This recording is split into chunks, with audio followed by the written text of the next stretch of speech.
基洛瞬间爆炸，停火只是短暂行为，纳卡冲突再升级，亚阿双方未来和平之路该如何走？听分析人士如何解读，敬请关注。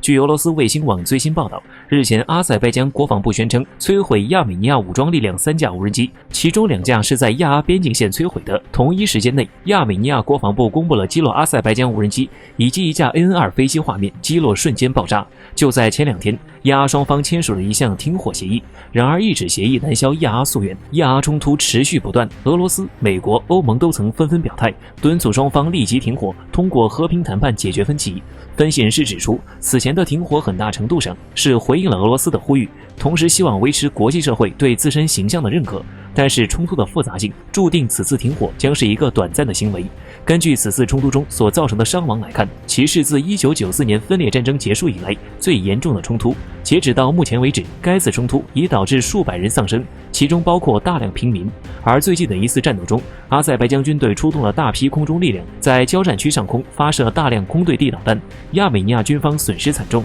综合来看，不论是经济实力、国防预算，还是军队人数、技术兵器上，阿塞拜疆都强于亚美尼亚，更何况阿塞拜疆背后还有土耳其的大力援助。不过由于亚美尼亚方面能够在战场上扬长避短，因此也并未让阿方占到多大的便宜。在这种双方战场优势并不存在较大悬殊的时候，冲突延续下去的可能性就大大增加。如今冲突再次有升级的态势，纳卡冲突问题又回到了原点，未来该地区的和平之路该怎么走呢？分析人士江毅认为，纳卡地区归属问题及民族自决权问题十分复杂，涉及国际法、国际政治以及历史因素等多个层面。亚阿两国诉求分歧巨大，在近30年时间里一直没有找到突破口，因此双方在分歧仍然存在的情况下，能否以及如何实现长期停火，仍然有待观察。在这其中最关键的问题是双方的和平意识。分析人士许涛称，冲突双方需要认识到，一个随时会点燃的地区热点对谁都没有好处，各方应当树立一种命运共同体的意识，用和平平等的态度来协商解决争端。